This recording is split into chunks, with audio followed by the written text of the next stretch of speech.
La méduse est un monstre de la mythologie grecque. Une salle sans importance. Les caisses cachent peut-être des choses utiles. Les livres contiennent peut-être des informations. Les meubles sont étrangement disposés. Il y a peut-être quelque chose d'utile par ici. Cette salle a quelque chose de différent. Il manque une pièce essentielle au cadran solaire. Il faut un outil spécial pour tourner les valves. Le cadran solaire ne donne pas la bonne heure. La statue m'a l'air assez instable. La corde est fragile. Il y a plusieurs manières d'aborder un obstacle. La sculpture qui est au centre me semble incomplète. Il doit y avoir un moyen d'accéder au balcon. Il doit y avoir un moyen de monter là-haut. L'archer ne me semble pas avoir de cible. Parfois, une clé n'est pas une clé.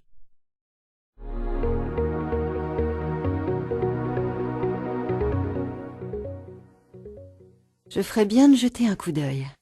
Il doit y avoir un moyen d'ouvrir cette porte. Il y a des symboles au-dessus de la porte. Il y a quelque chose de louche ici. Ces fléchettes suivent une séquence fixe. Je devrais poursuivre. Je ferais bien d'explorer ces grottes. Les structures sont taillées directement dans la roche. Intéressant. Je dois pouvoir escalader ce pont. Il y a un chemin devant. Cet endroit est en très mauvais état. Certains signes indiquent que cette société a été très en avance. On doit pouvoir ouvrir cette porte. La porte est reliée à un mécanisme. Les serrures se remettent en place assez lentement. De nombreuses structures sont en ruine. Je devrais pouvoir déplacer certaines de ces choses. Cette porte a l'air de fonctionner comme la précédente. 2 gros loquets verrouillent cette porte. Cette salle monte en colimaçon jusqu'en haut. On doit pouvoir faire pivoter les loquets. Rien d'important par ici. Quelque chose me dit que cette zone recèle des infos importantes. Rien à signaler. Il manque plusieurs éléments du mécanisme mural. Il semble y avoir un passage derrière la cascade. Ce pont-levis semble très instable. Le mécanisme est complètement détruit.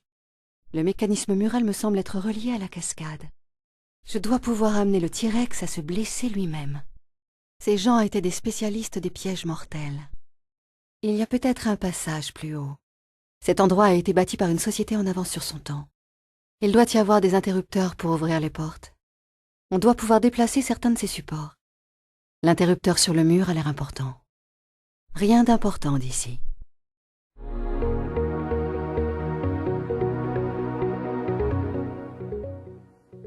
Compte tenu de leur ancienneté, ces ruines sont en très bon état. Les peintures de cette pièce ne sont pas juste décoratives. La forme des constellations a peut-être un sens. Le globe ne semble pas bien fixé à sa base. On dirait bien qu'il y a une commande pour chaque porte. Certains de ces piliers semblent fragiles. 4 clés semblent nécessaires pour ouvrir la porte au fond de cette pièce. Il y a un trou au-dessus du portail. On doit pouvoir atteindre ce portail. Les moules de statues ont l'air fragiles. Les images sur le sol doivent avoir une signification. Je dois être attentive au mouvement de ce portail. Des commandes ne sont accessibles que sous l'eau. On doit pouvoir modifier le niveau de l'eau dans cette salle. Il y a quelque chose en dessous du foyer, au fond de cette pièce. Certains rebords seraient accessibles s'il y avait une plateforme en dessous. On doit pouvoir désactiver certains de ces pièges. On dirait que les épées tombent lorsqu'elles détectent du mouvement. Il n'y a rien par ici. C'est juste une antichambre. Il doit y avoir une commande qui ouvre l'autre portail. Il y a probablement quelque part une clé qui permet d'aller en haut de la salle. Pour sortir d'ici, je vais devoir faire un peu d'escalade. Les mains de cette statue ont quelque chose de particulier.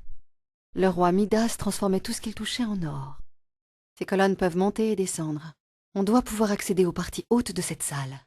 Il doit y avoir quelque chose dans cette salle que quelqu'un voulait protéger. Il semble manquer quelque chose sur les panneaux près de la statue. La colonne centrale semble supporter la totalité du poids du plafond. La base de la colonne centrale n'a pas l'air très solide. Il faut quelque chose de très lourd pour maintenir les plaques sur le sol. Il semble y avoir plusieurs passages à explorer dans cette grotte. Il doit y avoir un moyen d'ouvrir la porte du temple. Les statues qui gardent le temple ont l'air vivantes.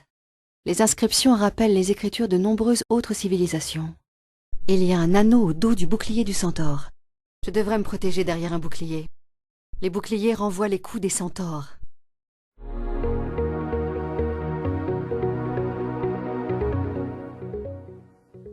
Aucune trace du Sion ici. Les obélisques semblent prêts à s'écrouler. Il semble y avoir une salle de l'autre côté du mur écroulé. Les clés de l'obélisque ne sont pas là. Les clés ne semblent pas être dans le coin. Les statues de pharaons semblent pouvoir glisser. Rien d'important d'ici. Un des contrepoids de l'aile du scarabée est cassé. Il semble y avoir une salle derrière la base de cette statue. Les hiéroglyphes des autres salles sont peut-être importants. L'orientation des obélisques est peut-être importante. Il doit être possible de baisser les ponts-levis. Les reliques dans l'obélisque doivent avoir un sens. Il y a des entrées et des sorties en haut et en bas de la salle. Il y a de la lumière au-dessus de l'autel. Les obélisques ne semblent pas être solidement fixés au sol. L'orientation des hiéroglyphes a quelque chose de particulier. Il doit y avoir un moyen de monter là-haut. Il faut 2 clés en forme de anque pour ouvrir la porte sous le sphinx. Une partie du mur semble plus mécanique que décorative. On doit pouvoir ouvrir la porte au-dessus de la statue. La lumière qui sort de l'obélisque doit avoir une signification. L'orientation des scarabées est peut-être importante. Les inscriptions sur les murs indiquent que cette civilisation était évoluée. Certains de ces piliers sont détachés par endroits.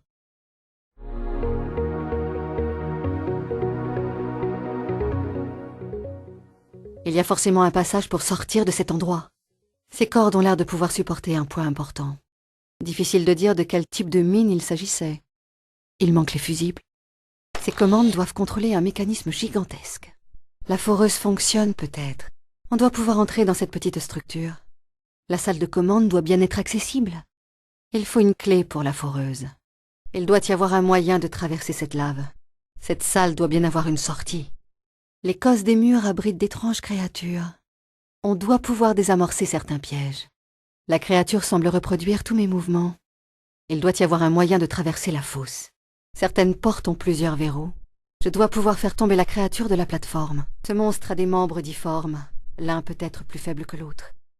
Les doigts, c'est ça le point faible de cette créature. Il y a plusieurs passages possibles entre cette pièce et la suivante. Il y a peut-être quelque chose d'intéressant sous l'eau. Il doit y avoir un moyen de franchir les barrières. Les ailes de Natla ont été abîmées par sa chute dans la lave. Natla a une curieuse excroissance sur le dos. Natla expose son dos après certaines attaques.